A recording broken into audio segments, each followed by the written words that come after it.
I returned from a business trip to find a sold sign on my lawn. My stepfather smirked, but when he came back from Europe, karma was waiting. My name is Ethan, I'm 28 years old, and I work as a structural engineer. My job pays well, but it's exhausting. I spend more time on site than at home, traveling between projects. The one thing that kept me sane was my house, my own place. Or so I thought. As of today, my house no longer belongs to me. You don't need a house like this, kid. I knew something was off the second I turned onto my street. I'd just gotten back from a 3-week business trip out of state. I was exhausted, running on 3 hours of airplane sleep, and just wanted to take a shower and crash on my couch. As I pulled up to my house, I saw something that made my stomach drop. A bright red and white sold sign stuck into my front lawn. I slammed on the brakes so hard my tires screeched. My brain refused to process what I was seeing. No, that had to be a mistake. I pulled into the driveway and practically ran to the front door, my work bag still slung over my shoulder. Before I could get inside, I heard his voice. Richard, my stepfather, was inside my house, packing up my things. I stormed through the front door, heart hammering. What is going on? Richard barely looked up from sealing a box with packing tape. Oh, hey kiddo, you're back earlier than I thought. Kiddo. He always called me that, like I was still some clueless teenager and not a grown man who had worked for everything he had. I dropped my bag onto the floor. Why is there a sold sign on my lawn? Richard let out a dramatic sigh, like I was the one inconveniencing him. We sold it. My stomach twisted. We. I took a step closer. What do you mean, we? Richard set down the tape and looked at me like I was being slow. Your mother and I, obviously. You don't need a big house like this, Ethan. It's ridiculous for someone your age. You should be renting a small apartment, saving money. He waved a hand. You'll thank me later. I felt my fingers curl into fists. Richard, this is my house. I bought it with my money. You had no right. He laughed. Kid, you think you did this alone? You think you're some self-made success story? He clapped me on the shoulder like I was a child. It's all family money, shared assets. You don't actually own anything. I recoiled like he'd slapped me. Family money? Shared assets? No, that was a lie. Here's where things get technical. Yes, I paid for the house. Yes, I made every mortgage payment. But the house was originally bought when I was 23, too young to get a good loan on my own. My credit was solid, but the bank still required a CO signer, and my mother volunteered. It's just paperwork, Ethan, she had said at the time, waving away my concerns. It'll still be your house. So I signed the documents, believing my name was on the deed, and it was at first. What I didn't know was that Richard had refinanced the mortgage behind my back while I was away. My name was quietly removed from the deed months ago. The house was now solely in his name, and legally he had every right to sell it. I felt sick. How? My voice caught in my throat. Richard smirked. Oh, don't look so surprised. You signed the paperwork years ago. You should really read the fine print, kiddo. My hands were shaking. Where is Mom? Richard shrugged. Already in Italy. Needed a little break. I gritted my teeth. So you sold my house, took the money, and left me with what exactly? Oh, don't be so dramatic, he smirked, patting my cheek like I was a toddler. You're young. You'll figure it out. But I had a plan. Richard zipped up a sleek leather suitcase and slung it over his shoulder. Listen, I'd love to stay and chat, but I've got a flight to catch. 5-star hotels, private tours, the works. First class all the way. I just stared at him. He walked past me toward the front door. I'll bring you back a nice souvenir, yeah? And then he was gone. I stood there, staring at the empty space where my furniture used to be. My home, my entire life, had just been stolen from me, and I couldn't do a single thing about it. Or at least, that's what Richard thought. I let him board his flight. I let him sip champagne at 30,000 feet, thinking he'd won. But when he landed back home 2 weeks later, he realized something. He had nowhere to go. So, where was I? Oh, right. My house was gone, my stepfather was sipping champagne in first class, and I was standing in the ruins of my old life, trying to keep myself from punching a hole in the wall. But I wasn't going to lose my mind. I was going to get even. Ethan, you have to see the bigger picture. The first thing I did was call my mother. No answer. I called again.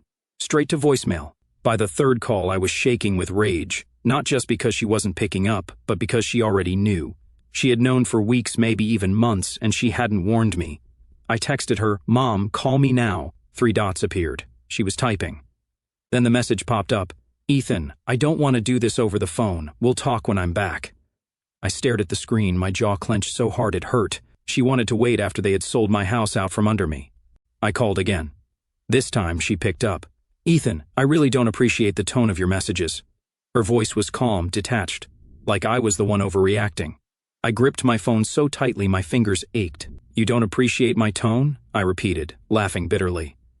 "Mom, are you out of your mind? You sold my house." She sighed, like I was being difficult. "Ethan, sweetheart, Richard and I talked about this, and we really think this is for the best." I nearly dropped the phone. "For the best? For who? For you?" She insisted. "Honey, you have to admit, a house like that was just too much for you. It's expensive, big, a lot of responsibility. You work so much you barely have time to enjoy it. What's the point of throwing money into a place you don't even use?" I couldn't believe what I was hearing. "Mom, I bought that house. I wanted that responsibility." She tisked. "Ethan, you're still young. You don't need a massive house at this stage of your life. Richard and I found a much better option for you, a modern little condo right in the city. It's low maintenance, affordable, much more suitable." I was speechless. "A condo? You stole my house, and now you're trying to convince me to settle for a condo?" She sighed, like I was being a child. "Sweetheart, you have to see the bigger picture. Richard really helped you here. He freed you from all that stress. And listen, we didn't just take everything. A portion of the money will go toward helping you get that condo. Richard will handle the details once we're back." My stomach turned. "And the rest?" There was a pause, then she said, "Well, a little went toward our trip, but Ethan, come on, it's all family money. We all deserve a little happiness, don't we?" I felt like I was going to be sick. She actually believed this. She actually thought they had done me a favor. Legally, he had every right. I spent the next 2 hours going through my paperwork, desperate to find some way to fight this. There had to be something, some legal loophole, some document that would prove the house was still mine. But when I got to the refinancing papers, my stomach turned to stone. There it was, in black and white. Months ago, while I had been working out of state, Richard had refinanced the mortgage in his name only. My name had been removed from the deed, making him the sole owner.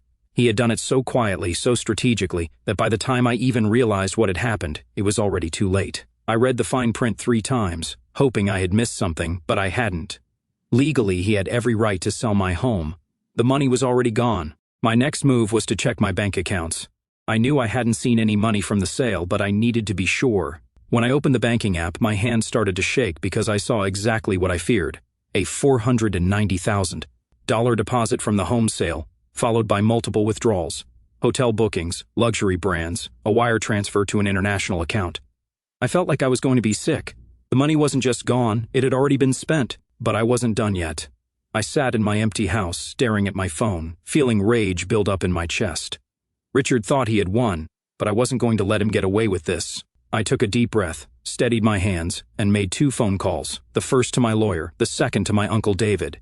See, Richard had forgotten one thing. The only reason he had credit to refinance the house was because of my mother, and I knew something she didn't want him to know. Richard was about to lose everything.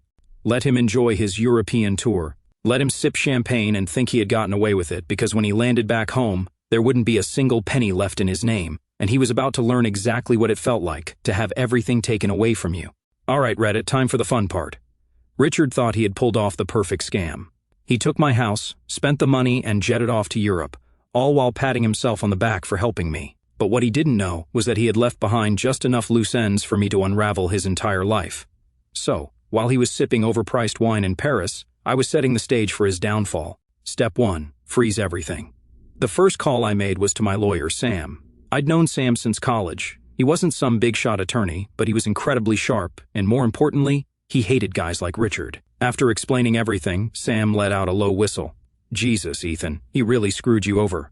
"No kidding," I muttered, pacing my empty living room. "Tell me there's something I can do." "Well, legally, yeah, he had the right to sell the house." My stomach sank, but Sam continued, his voice darkening. "But if he refinanced the mortgage without your knowledge, we might have something." That got my attention. How? "Because your name was originally on the deed," Sam explained. "If Richard committed fraud to remove you, falsified signature, withheld documents, then we can hit him with a lawsuit." I clenched my fist. "Can we prove that?" "That's what I'm going to find out," Sam assured me. He'd pull all the records and see if Richard had broken any laws in the refinancing process. If he had, I could drag him into court, freeze his assets, and make his life a complete nightmare. But that wasn't my only move. Step 2, burn his bridges. Next, I called my Uncle David. Uncle David is my mom's older brother. He hates Richard. He saw through his fake charm years ago, but my mom ignored his warnings and married the guy anyway. The moment I told him what happened, David went ballistic. That manipulator. Are you kidding me? He stole your house? Oh, it gets better, I said. He used Mom's credit to refinance. I'm pretty sure she doesn't even know how deep she is in this. David cursed under his breath. What do you need from me? David owns a small accounting firm, and lucky for me, Richard has been using his services for years. He trusted my uncle to handle his taxes, business filings, everything. Now David was more than happy to dig through Richard's financials. If there's anything shady in his books, I'll find it, David promised. And if he's evading taxes, he's going to have bigger problems than you. I grinned. That's exactly what I was hoping you'd say. Step 3, the final blow. For the next 2 weeks, I kept my head down and waited. I stayed completely silent, didn't call my mother, didn't send any messages to Richard. I let him think everything was fine. Meanwhile, Sam dug into the mortgage paperwork, and David poured through Richard's finances. Then just 3 days before Richard was set to fly back home, I got 2 phone calls. The first was from Sam. Bingo, he said. Richard committed mortgage fraud. Apparently, he forged your signature on some documents to push through the refinancing without your consent. That meant his entire sale of the house was illegal, which meant I could sue his ass off. Send me everything, I told Sam. We're bringing him down. Then, an hour later, David called. You're going to love this, he said, almost laughing. I found undisclosed income in Richard's tax filings. I perked up. What kind of income? Let's just say he's been hiding money from the IRS for years. Hundreds of thousands in under-the-table cash, all unreported. If I make the right phone calls, he's going to have a serious audit on his hands. I felt a slow, cold smile creep onto my face. Make the calls. Gladly. Richard had taken everything from me. Now, I was taking everything from him. Richard lands back home and learns he's screwed. Richard's flight landed at 4:15 p.m. on a Sunday. At 4:37 p.m., I was sitting in my car across the street from his house waiting. I didn't have to wait long. A black Uber SUV pulled up, and out stepped Richard, dressed in a designer coat and looking smug as ever. I watched as he rolled his suitcase up the driveway, humming to himself. Then he reached the front door, punched in the key code, and nothing happened. Richard frowned and tried again. Still nothing. Then the door swung open, and there stood my mother. She did not look happy. Even from across the street, I could hear their voices. What, Linda? Why is the code not working? My mother folded her arms. We need to talk. Richard tried to step inside, but she blocked the doorway. Not out here. Just let me in, Richard, she said, her voice suddenly trembling. The bank froze our accounts. His expression changed instantly. What? I don't know what happened, she cried. Everything was fine, and then this morning I tried to withdraw money, and they said the account was locked. Richard's face turned pale. Very, very pale. Then his phone rang. He answered, stepping away from my mom, and that's when I saw it. His entire body stiffened. He started yelling into the phone. I knew exactly who he was talking to because the IRS audit notice had just landed in his inbox. His tax fraud had just been exposed. His illegal mortgage had just been flagged. His entire financial life had just collapsed, and he had no idea who did it.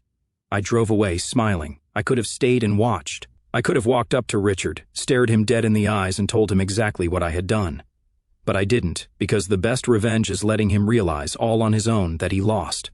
All right, Reddit, buckle up, because this is where it gets really good. Last time, Richard landed back home only to find his bank accounts frozen, his tax fraud exposed, and my mother blocking him from entering their house. He had no idea what was happening, only that his entire financial life was crumbling around him. But that was just the beginning, because now it was time to watch him drown. Who did this? I didn't stick around to watch Richard lose his mind in real time. Instead, I drove home, made myself a drink, and waited for the inevitable call from my mother. It didn't take long. At exactly 6:42 p.m., my phone lit up with her name. I let it ring, then ring again, and again. Finally, I picked up. Mom. Her voice was shaking. Ethan, do you know what's happening? I leaned back in my chair, sipping my whiskey. Depends. What's wrong? She let out a panicked breath. Richard's accounts are frozen. The IRS is investigating him for tax fraud, and the mortgage company is saying there's a legal dispute over the sale of your house. I pretended to be shocked. Well, sounds like he's having a really bad day. Ethan, she snapped. This isn't funny. Did you do something? I let the silence stretch, then I said very calmly, you and Richard stole my house. She flinched. I could hear it in the way she exhaled sharply. Sweetheart, she started, her voice softening. You have to understand, we were thinking about your future. The house was just too much responsibility for you. I laughed, low and dark. Responsibility? That's your excuse? You stole everything from me, and now you're upset that Richard is facing consequences? "Ethan," she whispered, "he's going to lose everything." I smiled. Good. There was a sharp intake of breath. "You don't mean that." "Oh, I do," I said, "because guess what, Mom? He's not the only one losing everything." Richard had nowhere to go. I found out what happened next from Uncle David, who had front row seats to the meltdown of the century. After hanging up on my mother, I texted David. "How bad is it?" David, "Bad." David, "Richard tried to take money out of one of his business accounts. Frozen." David tried to call his tax guy. Found out the IRS is auditing him. Panicked. David, then he tried to get into the house and Mom... Me, what? David, Mom kicked him out. I sat up straight. Mom kicked him out? Me, you're kidding. David, nope, she's freaking out. She doesn't want to get caught in his mess, so she locked him out and told him to fix his own problems. Me, where is he now? David, no clue, but if I had to guess, he's sleeping in his car. I couldn't stop grinning. Richard had spent the last 10 years lording over me, treating me like some stupid kid who needed his guidance, and now he was homeless. "Ethan, please, we need your help." A day passed, then another. On the third day my phone rang again. "Mom." I let it ring, then ring again, and again. Then finally I answered. "Mom." Her voice was strained. "Ethan, we need to talk." I set my drink down. "About what?" She hesitated, then, He's in trouble. He has nowhere to go. He's sleeping in a motel, but he..." I laughed. "Oh no, not a motel. How tragic." "Ethan," she pleaded, "please, we need your help." I leaned forward. "You need my help? You mean the same child who wasn't ready for the responsibility of owning a house? The same guy you stole from? Sweetheart, Where's the money, Mom?" I cut her off. "Where's the money from the house?" Silence. Then quietly, "It's gone." I closed my eyes, feeling a deep, satisfied burn in my chest. Of course it was. They had spent it all. First-class flights, luxury hotels, shopping sprees in Paris and Rome. They had burned through nearly $500,000 in weeks, and now they had nothing. I took a slow breath. "Let me get this straight. You stole my house, sold it, blew the money, and now that Richard is homeless, you expect me to fix it?" Her voice cracked. "We made a mistake." I smiled. "Yes, you did." Then I hung up. Richard finally breaks. That should have been the end of it, but Richard, he wasn't done yet. That night, at exactly 11:47 p.m., I heard a knock on my door. I checked the peephole, and there he was, Richard. His usually slicked-back hair was a mess. His suit was wrinkled, his eyes bloodshot. He looked like he hadn't slept in days. I opened the door just enough to lean against the frame. "Richard." He let out a shaky breath. "Ethan, listen, No, I cut him off. Whatever you're about to ask, no." His jaw tightened. "I just need some time, a place to stay while I laughed right in his face. He flinched. Then, very slowly, I leaned in and whispered, "This isn't your home anymore." I watched his face twist, anger, shame, desperation, all flashing at once. "You selfish child." I stepped back and slammed the door in his face. He pounded on it. "Ethan, you selfish person." I locked the deadbolt and walked away. His shouting faded as I grabbed a beer, sat on my couch, and turned on the TV. Richard was done, and I had won. All right, Reddit, this is it, the final part. Richard had lost everything, his bank accounts frozen, his tax fraud exposed, his wife locked him out, his reputation destroyed. And now, he was standing outside my door, begging for help like a fool who played himself. So, how did it all finally end? Well, it was even better than I expected. The last desperate move. After I slammed the door in Richard's face, I expected him to leave. He didn't. Instead, he started pounding on the door, his voice shaking with rage. "Ethan, you arrogant man, you think this is funny? Let me in." I took another sip of my beer, calm, unbothered. "You're wasting your energy, Richard," I called out. "You should be saving it for when the IRS starts knocking." Silence. Then, boom, he banged on the door. "Let me in. You never appreciate anything, do you?" I sighed. Then, without another word, I pulled out my phone and dialed 911. "Yeah, hi," I said casually. "There's a man outside my house trying to break in. He's screaming threats. No, he doesn't live here. Yes, I'd like someone to come get him." I peeked out the window just in time to see Richard stumbling back from the door, looking around wildly. He was probably realizing he was about 5 minutes away from getting arrested. He muttered something under his breath, then took off down the street like a defeated man. That was the last time I saw him in person. The final blow. In the following weeks, Richard's life collapsed completely. The IRS audit went through. Not only did they uncover years of tax evasion, but they also found undisclosed overseas accounts, which triggered a full-blown federal investigation. The fraud case moved forward. My lawyer, Sam, tore Richard apart in legal filings. Turns out, forging someone's name on a mortgage document is highly illegal. My mother filed for divorce. Yep, the moment she realized Richard was dragging her down with him, she jumped ship, froze their shared accounts, hired her own lawyer, and kicked him out for good. I'd love to say she did it because she finally grew a conscience, but no, she did it because she was scared. I wasn't mad about it. In fact, it was perfect because now Richard had nowhere to go. Where is Richard now? Here's the best part. I hadn't heard anything about Richard for months, but then, a few weeks ago, I ran into Uncle David at a coffee shop. We sat down, caught up, and then I finally asked, "So, where did Richard end up?" David grinned. "You're going to love this. Turns out after Richard lost everything, he tried to flee the country. Yeah, he actually booked a flight and tried to disappear. But there was one small problem. The IRS had already flagged his passport. So, when he tried to board the plane, they arrested him at the airport." I nearly choked on my coffee. "You're serious?"